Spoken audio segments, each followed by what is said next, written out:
What's up, fight fans, and welcome back to the show. Another big UFC event around the corner. This time it's UFC Fight Night 219 this weekend. And of course, I am joined as always by UFC middleweight Joseph Holmes.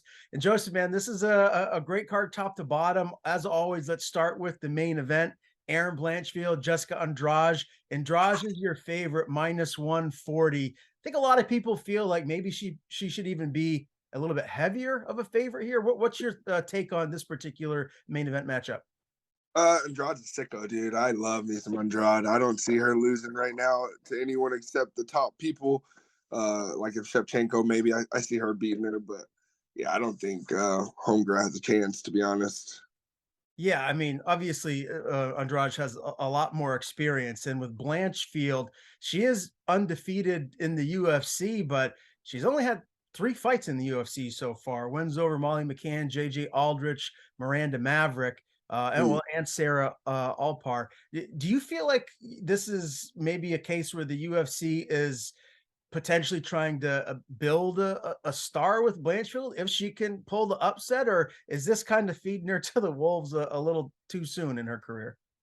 It could be a little opportunity for both, man. It could be, them like, hey, here's your shot. You know what I mean? Make sure you're ready and take it. And if you win, then that definitely will skyrocket her career. But Andrade's no slouch, man. And props to Blanchfield for even taking the fight, to be honest. No doubt. I actually feel the same way. Do you think this fight gets out of the first, second round? How do you ultimately see the fight ending? Andrade could underestimate her and come in slow and or just come in real heavy and slip up and the homegirl could catch her. But I could see a second round. I could see a first round knockout or like a second round TKO, honestly. Okay. Yeah, I'm with you there on that one too. Again, I like Jessica Andrade. It's actually one of my more confident picks on the whole card, and that's saying a lot, I think. Now the co-main event, we're going up to the light heavyweight division. Jordan Wright and Zach Pauga. Pauga is a pretty sizable favorite here, minus 275. Jordan Wright plus 230. How do you see this one playing out, Joseph? Who do you feel like is going to get their hand raised ultimately in this light heavyweight bout? Jordan Wright has had he's his career's kind of been going downhill recently, right? He's coming off a few losses or something, Yeah, he's lost to right? Todorovic, Mark Andre Barrio, Bruno Silva. So yeah, three fights he's lost in a row now. Yeah, man, this is a really serious moment for him, man. So he could get it done just because he needs to, but I'm sure Pauga knows that Jordan's on the downhill, and Pauga's probably going to come out really really hard on him and just try and get a quick devastating finish. I'm sure it wouldn't look good for him to go all three rounds with Jordan Wright, as far as moving up the rankings and stuff. So I imagine Pauga's going to come out really heavy handed and really try and put him away quick. Did you watch the Ultimate Fighter finale with Pauga and Muhammad Usman? And if so, like how do you feel like that loss has helped Pauga maybe grow here, leading into this being his official debut? Yeah, no, Pauga was a beast though. Anyway, bro, I really enjoyed him during the Ultimate Fighter that season, and then Muhammad Usman, he's Kamaru's brother. That guy's he had everything on his side during that. All the coaches, everybody adored him. So I bet that loss will really motivate Pauga to during this camp to get that work in and come out here and take care of Jordan Wright. Jordan Wright's not really very intimidating anymore. He had a like early in his career in the UFC, he was doing okay, man. But since then, I don't see him having very much more success. To be honest, I hate to say that because I do like the guy, but yeah, I think this is Pauga's time. Mhm. I'm with you, man. So we're on the same page on this fight as well. I think Zach Pauga definitely wins. Maybe he gets him out of there, but I feel pretty confident in Pauga as the minus 275 favorite. Now, up a weight class, obviously to heavyweights, Josh Parisian, Jamal Pogues, and Parisian's a dog here, plus 200, plus 205, depending on where you want to bet. Jamal minus 245. How do you see this one going? Obviously, Parisian has a little bit more experience, but maybe Jamal a little bit more of an upside here. Honestly, I don't know too much about these two guys, but I'd probably stay away from this one to be totally honest. It doesn't. These guys aren't super well known, but I'd probably stay away from it. I don't have too much knowledge about these two heavyweights, to be honest. Well, as far as Jamal goes, most recent fight he had was that Contender Series in August, and that was a UD win over Paulo Renato Jr. And so Oh, this will officially be his UFC debut. And I guess what we have seen of him, he does look the part. And Parisian, a little bit older, like I said, a little bit more experience, but I feel like the younger upstart here in Jamal should get the win here. But yeah, we don't really know enough about him, so this will kind of be one of them, tests that we get a good gauge as to where he is in his career, I think. yeah, and I also think that the UFC probably has high hopes for him because his debut on the main card. So that's pretty awesome, man, and pretty impressive as well. So I'm excited to see what these guys bring to the table. For sure, myself as well. It's always good watching the big guys get in there and let them fly. Speaking of that, William Knight at 205 pounds is terrifying, and he's taking on Marcin Prachnio. And this is interesting to me because this is almost like a pick 'em right now. I'm looking on DraftKings, and William Knight -115, Prachnio -105, and I feel like with William Knight in particular, since he's lost a couple in a row, he lost to Devin Clark, he lost to Maxime Grisham, he needs to get a win here, and he's got a lot of power. We know that for sure, and we've seen Prachnio get finished. Actually, it was 3 fights in a row. What was it, like around the pandemic time frame? He lost to Mike Rodriguez, he lost to Magomed Ankalaev and Sam Alvey, all by finish. So I actually like William Knight here by finish. I think he's going to find the chin and get his hand raised. How do you see this one shaking out? I'm with you on that one, dude. I see the same thing. Probably a second round TKO or knockout there. Yeah, the guy's got a lot of power. So yeah, one mistake with someone as powerful as William Knight, and your night Out. is over. No pun intended. Or I just started. All right, so let's go down to lightweight now. Jim Miller and Alexander Woo-hoo. Hernandez, and this is going to be a lot of fun. Jim Miller is your dog, +190, Really? +200 at BetMGM. Alex Hernandez -225 as the favorite. I'm just going to throw this one over to you, Joseph, and let me know what you think we're going to see here in this lightweight bout. Dude, this could be potentially be fight of the night, man. I love Jim Miller a lot. I love his style. He's really hand heavy and really technical as well. I don't know if I'd bet against Jim Miller. Alex is good as well too. He is, I wouldn't say better grappling, but maybe he uses his grappling a little bit more than Jim does. Man, I see a fight of the night, maybe all 3 rounds. Yeah, it is a 3 rounder. It's not a title or anything. So yeah, that's what I see honestly with Jim Miller taking it at the end. You know what's crazy is Jim Miller, he's going to be turning 40 years old this year. He's on a 3 fight win streak. He's got wins over Cowboy Cerrone, Nicholas Mota, Eric Gonzalez. So he doesn't really look to be slowing down. Although I do think on paper right now, the safe bet is Alex Hernandez. I feel like, especially at 155, the guy's huge. We know how powerful he is. He's got a lot of great training partners out at Factory X, and with his 2 fight skid, this is an important one for him. He can't lose to a guy who, let's face it, no matter how great Jim Miller's been, he's got to be on his way out at this point. You can't expect him to be in the mix that much longer. I think Alex Hernandez gets the win here. I think he's the rightful favorite, and actually wouldn't be surprised if he gets him out of there. But do you feel like Really? that? Do you think that would be shocking if he does get him out of there? It would be shocking to me, man. Like age aside, I'm sure Jim Miller does not struggle too bad with his weight cut, but dude's been fighting forever, man, and I just don't see him. I don't see him taking a lot of risks in this fight. You know what I mean? I see him staying really technical and really just working on protecting himself and being like just like disciplined. Honestly, I don't see Alex beating him honestly, but that's just me. I normally don't win these anyway. I bet with my heart, or I predict with my heart. So I love Jim Miller, and I really hope he pulls this off. Okay, well, you're going for the veteran. I'm sure a lot of people feel the exact same way as you do, my man. Let's stay right with the lightweight division. Evan Elder and Nazim Sadyakov, and both of these guys have the exact same record. They're 7-1. And as far as the odds go, Sadyakov -200 favorite, Elder's a +170 dog here. Do you know Hmm. anything about either one of these guys, and where are you leaning for this lightweight bout? Elder, Not a whole lot actually. I'm trying to put his face to his name. I don't know. Honestly, I don't know too much about these two guys, but but just like their records being, I would just look to who they recently fought, who fought the higher competition, and that's probably where I would go.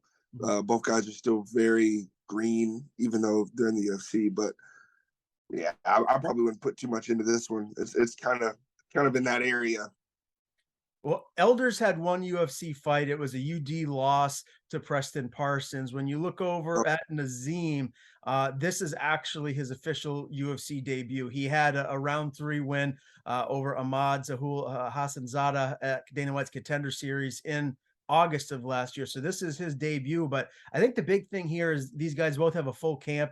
Evan Elder, his debut was on short notice. So I don't necessarily know how prepared he was, or if he was at full strength, having to make the weight and all of that. So this is an intriguing bout. I would probably stay away from this one because again, they're both fresh faces in the UFC. We really don't know a whole heck of a lot about them yet. So I would tend to steer away from this one as far as betting goes. Now, one that I probably wouldn't steer away from, and that's Lena Landsberg and Myra Bueno Silva. Bueno Silva is a sizable favorite, minus 475, minus 500, depending on where you're betting. Lena Landsberg plus 380 is your dog.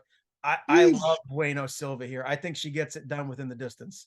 I see the same. I see the same. She's sick, dude. So I definitely see that. I wouldn't go against her on this bout at all. Yeah, Myra is 9-2-1. Lena Landsberg 10-7. So that's quite the difference as far as your record goes, and that says a lot right there. Now, Jamal Emmers and Kassim Ashkabov. This one Ooh, I can't wait for because, and again, it goes back to you know level of competition, right, Joseph? So yeah. Jamal Emmers, this guy's been in the UFC for a while now. We know how dynamic he is, but Ashkabov, he's 23-0. He is finishing most of his opponents. He's Russian, so just that in itself is terrifying, right? With how Habib was, and now obviously Islam. So my question for you is this: Does the Russian come in here, get the win, stay undefeated? He's a decent sized favorite, I guess. Well, maybe not quite as much. One minus 135. So Emmers is like plus 115. So it's a little bit closer maybe than I initially thought. But what do you think of this matchup? Do you feel like the veteran fighter, the one that we know, Jamal Emmers, hands Ashkabov his first loss? I don't think so, dude. It's hard, but you know me. I'm always going for the undefeated guy, and I don't see him losing his zero. Even though Emmers does have the experience, but just losing his zero just to just anyone. You know what I mean? Like if you're gonna lose that zero, it's either gonna be to someone else with a zero, or one of the top guys. So yeah, I think it's definitely gonna go his way, and I think the odds are right. I think it could be a little heavier actually on him as the prediction, but Yeah, that's tough, man. Because I've interviewed Jamal a couple times. I like him. I'd love to see him get a win here, and he needs a win. But really interesting fight. If he can go in there and pull this small upset, that's going to be big for his career in the future here in the UFC. Now, someone that we know also very well, OSP, Ovin St. we Preux. love SP. Absolutely. And he's back in action against Felipe Lins. OSP's the dog here, plus 185. Felipe Lins minus 215.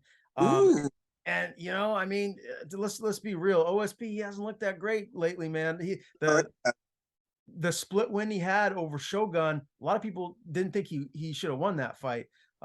Prior to that, he lost to Tanner Bozer, to Jamal Hill. No shame in losing to Jamal Hill. Everyone's losing to Jamal Hill, so you can't really, yeah. fault him for that one. But you got to go all the way back to 2020 for his last win outside of that Shogun performance, and that was over Alonzo Menefield. How do you see this one going? Do you think OSP can get this win, or do you expect the favorite and Felipe Lins to get the W here? Not gonna lie, I love OSP, but I do think it's about that time for him. He did not look good at all. I actually thought when I was watching him versus Shogun that was like a retirement fight. Like the way it looked, I was like, man, maybe they both agreed to just kind of like, not really hurt each other and just get out of here unscathed out of the UFC. I do think that the favorite takes it, and I hate to say that, but yeah. OSP is going to be 40 in April, which is crazy. I It doesn't seem like he's that old. I know he's been fighting for a while, but I mean, he's going to be 40 at some point. I mean, we know Father Time gets everyone. If he loses this fight, do you think it's time for him just to maybe hang it up? Maybe. Shoot, if he wins this fight, I wouldn't be disappointed of him leaving. I think it's definitely time for him to, maybe take a coaching route or something like that. Just because I love OSP and I don't want, like, personally my image of him to be tarnished by these last fights. He did not look great, and it could have been a camp issue or something on his last fight. But yeah, I just don't want to see him, take too much damage or anything and tarnish the image I have of him, because I actually have looked up to OSP for a long time. So Yeah, no doubt, man. I think a lot of people have. What about yourself? Do you envision fighting into your 40s? no, no, I want to retire like 35, something like that. No, I don't want to fight that long. Fighting hurts. Yeah, I'm sure you could if you wanted to, but yeah, I mean, you really have to love the grind and love, competing under the big lights to fight, past 40. That has to just take a lot out of your body. I'm sure, dude. Like, it's already a lot at my age. I'm only 27, man. So just imagining myself cutting weight and going through all that, which the UFC makes it easy. Before you get to the UFC, it's a lot harder to cut weight, but the UFC does a great job. So, I don't know, man. By the time I get to 35, I think I can decide then. But as of now, no, I do not want to fight at 40 years old. Understood. All right, let's go to welterweight now. AJ Fletcher and Themba Gorimbo, and AJ Fletcher is a pretty big favorite here, minus 265. Gorimbo plus 225. Similar records. AJ's 9-2. Themba is 10-3. What do you see in this fight, Joseph? I like AJ. I do see AJ probably getting like a second round TKO, maybe even a submission. I don't know much about his opponent, but I do like AJ a lot. He's a very aggressive guy, very high volume guy. So I could see AJ taking it. He's the favorite as well, so I probably wouldn't bet against AJ here.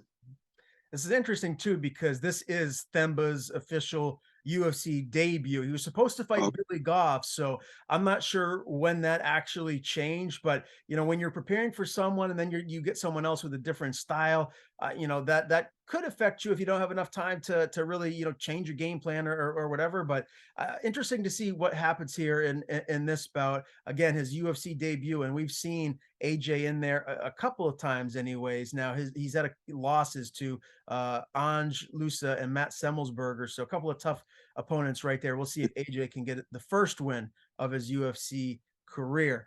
One more to go. Clayton Carpenter and Wanch Camilo. I butchered this last name. Do you want to give it a shot? What Wanch Camilo Ronderos. So I did the best that I could, but Clayton Carpenter is a pretty sizable favorite here, minus 305, and Juan Camilo is plus 255. Do you see the dog getting the winner? Do you expect Clayton Carpenter to go in there and win this as the rightful favorite? man, I'd stay away from this. These guys, I would just stay away from it, man. But stick with the favorite for sure, because UFC is normally right. House normally wins, honestly. House normally wins. Okay. So let's look at the card top to bottom, Joseph, and put a parlay together that you like. All Um, right. as I mentioned earlier, I feel really confident about Jessica Andrade. I definitely expect her to get a win. I know you don't like this, but I do like Alex Hernandez. At some point, Jim Miller is going to start to look his age. So I would throw that one in there. And I would even maybe put Zach Pauga for a win over Jordan Wright. But those are all favorites that I'm picking. So you're not going to win a whole lot of money if you put together a parlay picking all favorites. If you look at the card, is there a dog that you feel confident about that maybe you could throw into a parlay and win some coin here? Dude, honestly, I'd go against you. I'd go for Jim Miller. He's one of the more of my confident picks. I'm looking at the card right now. I would definitely probably go Jim Miller, uh, Zach Palga, and then Andrade. Yeah, that'd be a little parlay of mine, three pick. Yeah, I'd go with Jim Miller being the dog, and then the two guarantees. Andrade's a guarantee, and Palga's not a guarantee, but I think that we could say that that's probably a guarantee. Okay. Well, only 11 fights on this card here today, so not a whole lot to break down as compared to last weekend when we did the show. But again, a great card the UFC has put together, albeit it being not as many fights as normal. Any news that you can break on yourself? Maybe not let us know officially what's going on, but when do you expect to be back in action next, Joseph? Man, if everything works out, we have been talking about some stuff. They did offer me a guy who's dealing with an injury, so obviously can't fight him. But they just sent me another name that's a little fun. When I saw it, I was like, "Ooh, really? Okay." So we could be fighting right here, April 28th or something like that. We could be. Okay, very good. And it doesn't happen to be Mr. Holland, does it? I wish. I freaking wish. Well, we'll see what the future holds. I know the fans out there are excited to see you back in action, whenever that is, and whoever it's against. But for Joseph Holmes, I am Ryan Jarrell. We hope you guys enjoyed the show. We hope you learned something and maybe you can win a little bit of money for this weekend's UFC event. And we will see you next time. Go for Jim Miller.